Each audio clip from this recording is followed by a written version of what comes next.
Estamos começando o TVT Entrevista e no programa de hoje vamos falar sobre ortorexia, um transtorno alimentar ainda pouco conhecido, relacionado à obsessão por uma alimentação considerada saudável. Mas quando o que se come ultrapassa o limite do equilíbrio, pode se transformar em um problema sério de saúde? É o que vamos ver hoje. Para debatermos sobre o assunto, convidamos Valéria Moro. Valéria é formada pela Faculdade de Medicina de Ribeirão Preto, especialista em pediatria e nutrologia. Pós-graduada em saúde pública, mestre e doutora em ciências pelo Programa da Saúde do Adolescente da USP. Valéria atua no Ambulatório de Nutrologia da Secretaria de Saúde de Ribeirão Preto, onde também preside a Comissão de Ética Médica. Valéria, seja muito bem-vinda ao TVT Entrevista. Seja muito bem-vinda. Mas antes de iniciarmos a nossa entrevista, a nossa equipe preparou um vídeo que traz outro olhar sobre a alimentação, a acessibilidade aos alimentos. A repórter Gabriela Rodrigues tem mais informações sobre o custo entre uma alimentação saudável e uma alimentação industrializada. Veja na reportagem. A Feira Livre de Ribeirão Preto ainda é o destino de quem busca qualidade na mesa. Apesar da variedade de produtos naturais disponíveis, muitos ainda optam por alimentos ultraprocessados, como macarrão instantâneo, salsichas e refeições congeladas. Enquanto um prato feito com arroz, feijão, legumes e proteínas pode custar R$20, uma refeição industrializada pode sair pela metade desse valor. Um exemplo é o valor do mamão, que sai por R$8 a unidade. Já o macarrão instantâneo custa menos de R$2. De acordo com o Conselho Nacional de Saúde, os alimentos naturais seguem altamente taxados, enquanto os produtos ultraprocessados recebem incentivos fiscais e por isso acabam chegando mais baratos às prateleiras. Doutora Valéria, como vimos na entrevista, a alimentação saudável ainda é um desafio para muitas pessoas, por conta da falta de acesso. Como essa dificuldade do acesso pode impactar nos transtornos alimentares? Realmente, esse é um problema muito sério, né? O que eu acho que a gente precisa hoje realmente é fortalecer políticas públicas para que esse alimento saudável, essa alimentação saudável, ela seja acessível ao maior número de pessoas. Então, assim, apesar, né, a reportagem disse que a alimentação saudável ainda é praticamente o dobro dos alimentos ultraprocessados. Parece que nós temos aí realmente essa tendência a essa inversão, né? Até pouco tempo atrás, a alimentação saudável ainda era mais barata do que os alimentos ultraprocessados. Mas, infelizmente, como fala também, né, na repórter, a questão da taxação, né, de alimentos ultraprocessados, que hoje temos até no Congresso a proposta para taxar refrigerante e outros alimentos, que esses alimentos ultraprocessados, eles não são nem alimentos, né? São porções de alimentos que passam por um processo, né, de formulação da indústria e acabam não fazendo bem à saúde. Então, o que a gente precisa hoje é entender que aquela alimentação saudável, ela tem que ser simples e acessível, que é o arroz e feijão, né? É o arroz e feijão na mesa, que tem que chegar na mesa do brasileiro, é a nossa cultura, então a batata, a mandioca, a lentilha, grão de bico, as carnes e verduras e legumes e frutas. Então, sem dúvida alguma, é um grande problema e é um desafio para a saúde pública que tenhamos essa alimentação saudável mais barata, com redução de impostos, ao contrário dos outros alimentos que acabam trazendo os problemas para a nossa saúde. E isso impacta porque toda vez que a gente não tem uma alimentação saudável chegando para mais pessoas, a gente tem insegurança alimentar. E quando a gente tem insegurança alimentar, nós podemos ter realmente um consumo exagerado de alimentos não saudáveis, trocas ruins e até mesmo uma facilitação para transtornos alimentares. Doutora, como surgiu o termo ortorexia? Esse termo ortorexia é um termo, né, que a etimologia da palavra ela vem do grego. Então, ortos é correta, certa, e orexia é o apetite, né? Então, é como se fosse um apetite correto. Esse termo ortorexia, ele veio a ser colocado por um médico americano, acho que em 1997, mais ou menos, quando ele observou um grupo de pacientes onde ele viu uma restrição alimentar muito grande. Né, eram restrições alimentares importantes e ele estava vendo desnutrição, déficit de nutrientes, de vitaminas, de proteínas, e ele foi avaliar de uma forma mais profunda esses pacientes. Ele deu um nome, então, em 1997 mais ou menos, super recente de ortorexia, que é como se fosse o comer muito correto. É aquela preocupação, seria um comportamento, né? Entrando um pouco mais então no termo, não só na etimologia, é uma preocupação exagerada e obsessiva com relação a uma alimentação saudável. Então é como se o alimento ele tivesse sido colocado em grupos de acordo com a sua pureza, né? Então é uma escolha por alimentos puros, alimentos limpos, e isso de certa forma gera exclusão de outros grupos alimentares. Então, assim, são comportamentos que têm que ser avaliados, né? E estão mais frequentes hoje no nosso dia a dia, e acaba sendo uma coisa muito rígida, né? E que muitas vezes gera sofrimento, que aí seria a ortorexia nervosa, né? Um diagnóstico que ainda não temos muito diagnóstico ainda na classificação, mas seria então um comportamento com uma saúde, né, exagerada, uma preocupação exagerada com a saúde, com a pureza dos alimentos, da onde ele vem, se é orgânico, como ele é feito, como é feito o cozimento. Então, e tudo isso num indivíduo que tem algumas características que predispõem a que esse comportamento se manifeste. É possível que uma pessoa esteja sofrendo de ortorexia sem perceber e achando que ela está apenas se cuidando? E quais que são os sinais de alerta, doutora? Sim, é perfeitamente possível, mesmo porque quem apresenta esse comportamento da ortorexia, o indivíduo acredita que está fazendo o correto. Porque, veja, se é importante comer saudável, a gente precisa ter uma alimentação saudável, esse indivíduo está em busca de uma alimentação saudável. Só que isso acaba sendo muito exacerbado. E mesmo que isso leve à exclusão de grupos alimentares, a escolhas muito rígidas, né, até comprometimento da própria saúde, com desnutrição, com déficit de nutrientes, o indivíduo muitas vezes não percebe, porque ele acredita que ele está fazendo certo.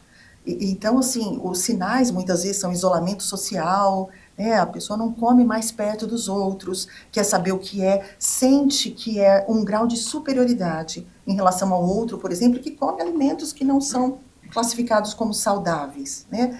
Mas muitas vezes a pessoa está sofrendo disso e não tem essa consciência. Muitas vezes é a pessoa, os familiares ou amigos que estão próximos dessa pessoa que começam a identificar um comportamento exagerado e uma preocupação excessiva e obsessiva com alimentos saudáveis. Agora, doutora, antes de continuarmos, a nossa equipe foi às ruas para ver o que as pessoas pensam a respeito desse assunto. Será que ainda tem muita gente que faz dietas sem acompanhamento profissional? Vamos conferir. Você já fez alguma dieta da internet? Já. E deu certo? Não. Qual que você fez? Eu fiz a da Virgínia, comi vários ovos por dia. Aquela do gelo, que você mastiga gelo para tirar um pouco da fome, aí você passa uma refeição ali que você comeu um gelinho. Eu já fiz, durante mais de um ano, eu fiz jejum intermitente, 16 horas, que eu vi no TikTok, um médico recomendando. Não, então, eu vi um vídeo, né, de um profissional falando sobre as vantagens e aí eu resolvi testar e aí funcionou pra mim por algum tempo.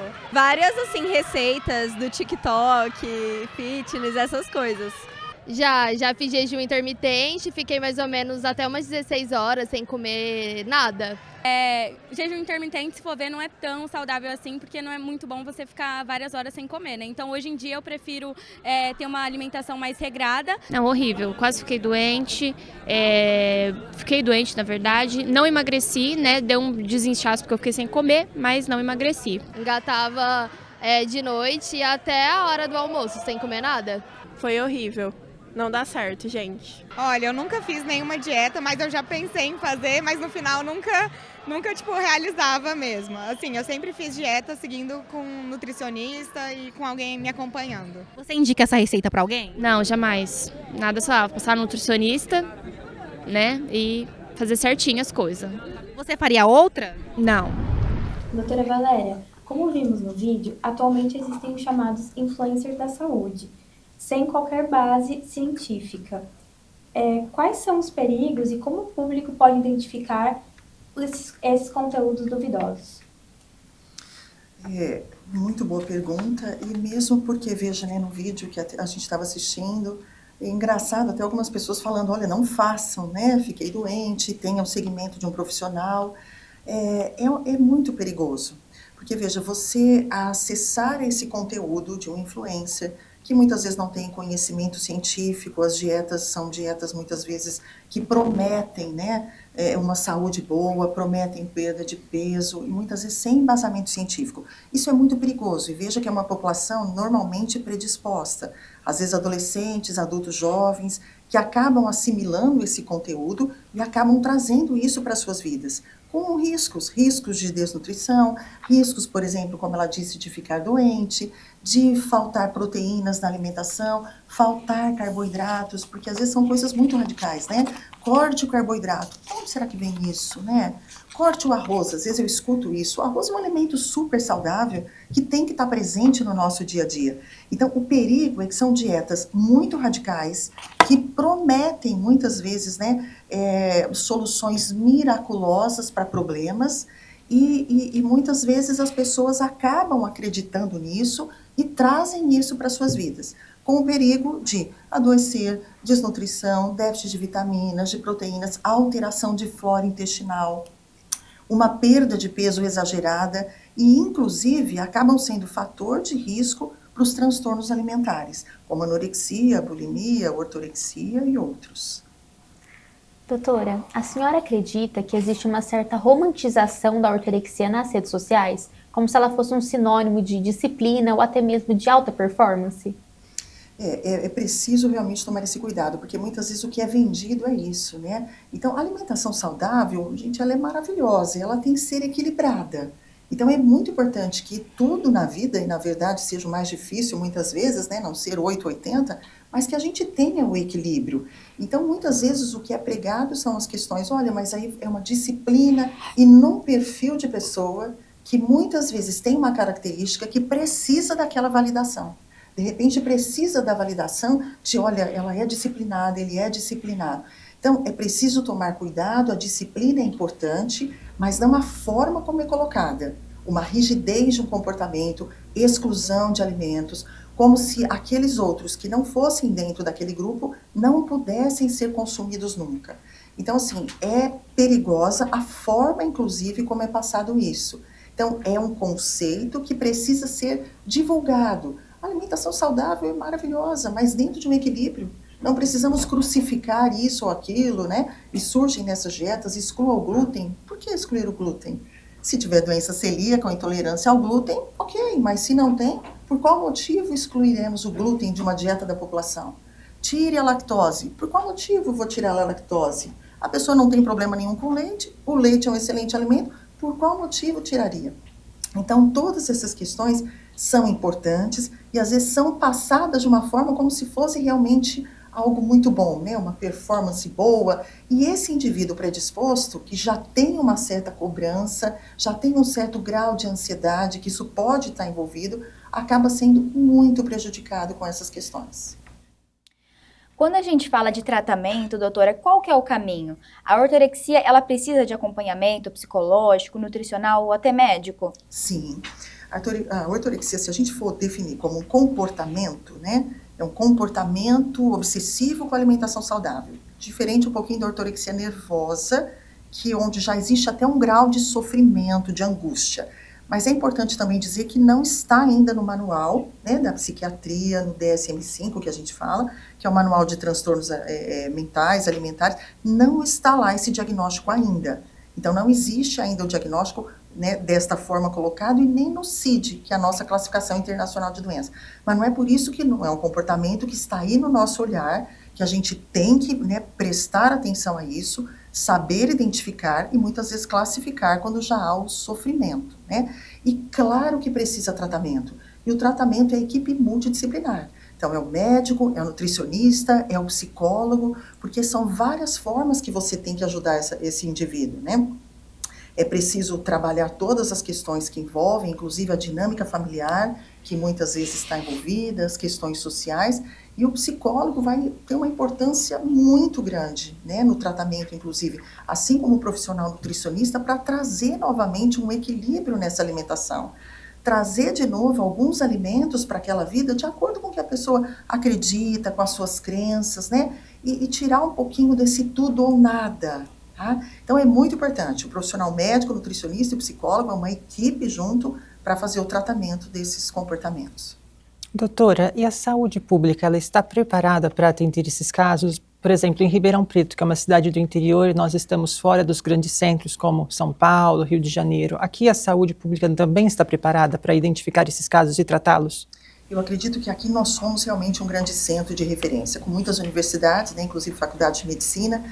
O que eu acredito só assim, que é preciso que haja maior campanhas nesse sentido, tanto educativas quanto de saúde pública. Porque, veja, os profissionais, por exemplo, o médico nutrólogo, o médico psiquiatra, muitas vezes o nutricionista, o psicólogo, já tem uma formação nesse sentido, mas outros profissionais, eles podem e devem sempre ser capacitados. Então, é um transtorno, um diagnóstico, um comportamento desordenado que precisa ser mais divulgado. E eu acho que está sendo feito aqui hoje é muito importante nesse sentido. E a gente sabe que a escola é um palco importantíssimo, né? Na escola você consegue fazer educação nesse sentido, né? Você consegue educar os alunos, dependendo da faixa etária, levar isso para as escolas. Chamar a atenção dos alunos no colegial, por exemplo, no ensino médio, chamar a atenção dos educadores, dos gestores, dos professores e os profissionais de saúde em geral. Então, acredito que tenhamos todas essa condição, mas é importante sempre uma capacitação contínua e um preparo até cada vez maior nesse sentido, chamar atenção. O que vocês estão fazendo? Chamar atenção para o diagnóstico. Doutora, que tipo de educação alimentar e digital que precisa ser incentivada para chegar nas pessoas, para evitar que os jovens caiam nessas armadilhas? Veja que, então, a educação é muito importante, né? A gente conversar com esses jovens, orientar esses jovens, para que a busca de informações, por exemplo, na internet, nas mídias, ela seja feita preferencialmente, então, em sites fundamentados cientificamente. Você tem sites do governo, né? Você tem o Ministério da Saúde, você tem as associações médicas, a Associação Brasileira de Nutrologia, de Cardiologia, Endocrinologia, Nutrição. Então, primeiro, é importante orientar que as informações, a busca da informação na internet, ela precisa ser através de sites confiáveis, né? E desconfiar de coisas miraculosas, né? Que dependendo quem esteja falando, ir atrás da informação. Mas lembrar que a informação é ali, a consulta não, né? A consulta tem que ser feita com um profissional. Então, hoje a gente fala muito isso. O médico é o profissional que está aí, ele é acessível à população, felizmente. Então, você tem o ginecologista, que vai cuidar da saúde da mulher, vai fazer o pré-natal. Você tem o pediatra, você tem o ebiatra muitas vezes, tem o clínico geral e tem os especialistas. Você tem o nutrólogo, o psiquiatra, mas o médico é quem o indivíduo está ali. Então ele precisa dessa consulta, ele precisa fazer inclusive a consulta de prevenção, né? Que a gente fala muito isso na puericultura. Então, toda essa questão é importante, mas educar os jovens para ter cuidado, não acreditar em tudo que ouve, né, em tudo que vê na internet. Saber ser questionador, espírito crítico e procurar atrás de informações que realmente tenham base científica. E assim a gente termina o TVT Entrevista de hoje. Agradecemos muito a doutora Valéria Moro pela presença e pelas informações aqui prestadas. Foi de grande valia. Muito obrigada, doutora. Obrigada, Muito doutora. obrigado. Eu que agradeço a oportunidade, a participação. Se você se identificou com esse tema ou conhece alguém que possa estar passando por isso, busque ajuda. A informação é o primeiro passo para o cuidado. O TVT fica por aqui e até o próximo programa. Muito obrigada, doutora. Muito obrigada. Doutora. Foi ótimo, gente amou. Foi maravilhoso. Muito obrigada pelo convite. Parabéns para você.